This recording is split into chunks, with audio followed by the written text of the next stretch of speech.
Hey guys, my name is Emma and today I'm doing a 360 book review for Spindle's End by Robin McKinley. So my 360 book reviews are where I talk about a book for 360 seconds and try and give you a full 360 degree view of the book in question.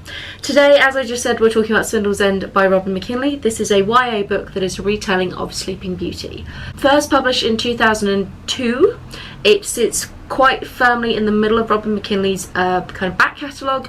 She has written a lot of different things. There's a lot of retellings in there and a lot of sort of spins on myths and legends as well. I have read 3 of her books and this is probably my favourite by far. So as it's a retelling of Sleeping Beauty, it, as you can imagine, follows a fairly standard format where we do go through the classic plot points of Sleeping Beauty. However, what I really like about this is it gives you far more of a expansive look of the princess growing up. We start our story in a world where magic is real, but is kind of just sort of the backdrop of life. It's kind of a medieval peasant type era, and magic almost takes the place of something like electricity or just kind of technology in general, where it's around, some people can use it, some people have it, but not everybody really understands it, and that's totally okay. Which does mean that the magic system isn't particularly developed, but not in a way that I think is lacking in this book. So there is an announcement that the young king and queen are indeed going to have a daughter, and the entire population is invited to her christening. I know, that's a bit crazy, right? So to be able to go, they basically, people from the villages draw lots and then they send kind of a representative. And our main character, Kat, is the one who gets to go from her village. Kat has a bit of magic from her aunt's side and is slowly learning how to control it. She's very young when she goes to the christening. I think she's in her like very early 20s, maybe even late teens, and so off she goes to the christening. Now, as you can imagine, at the christening, Maleficent shows up and basically does her big bad, tries to put the curse on everybody, all very dramatic, and Kat somehow ends up with the young baby and ends up bringing her back to the village. And this is where our story kind of kicks off from there.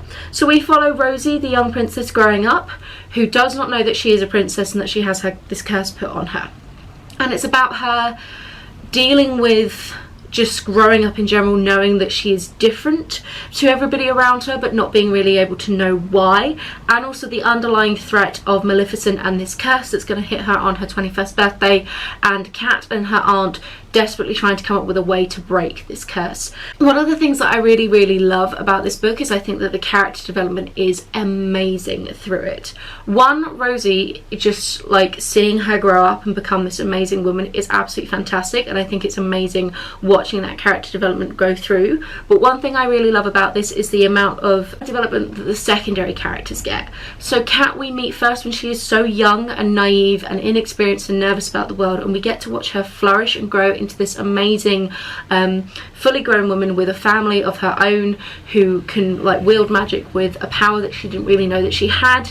And it's amazing how Robin McKinley manages to keep the voices of all of the characters very distinct and very constant, but still manages to reflect their growth over time, over, you know, a good 20 odd years this book spans. And I think that it's such a strong talent that not many authors can pull off, because all of the characters have that, even like the tertiary ones, which I thought was amazing. Also, this book, one of the reasons why I really love it is it does have a bit of a fun twist on the end. Now, I am going to do a little bit of a spoiler alert, so if you don't want to find out about the end completely, I'd probably stop watching now, but I'm just going to say it's definitely worth your time to read it. If you're still here and sticking around, then what I wanted to say is basically the ending. They try and...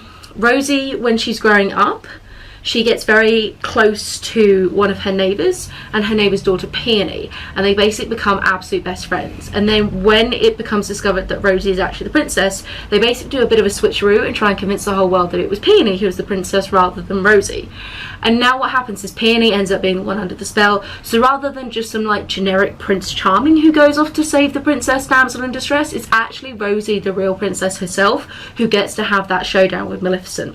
Such a wonderful twist on the original tale, and I love the fact that it transforms this like fairly boring, mundane fairy tale story about true love and turns it into a really powerful feminist text about friendships and female relationships and being there for each other and like standing up for what you believe in. And it's just absolutely amazing. The two women are so different but support each other in so many different ways, and I think that really that is the strength of this book, is that all of the female relationships are just so heartwarming and amazing. Also, it has talking animals. Like, I'm totally down with that. That's always wonderful. So if you're looking for a fun, modern retelling of a classic fairy tale with a real feminist twist and some really super strong character development, I would definitely recommend that you check this book out. That's pretty much all I've got time for today. So have a wonderful reading week, and I hope to see you soon. Bye guys!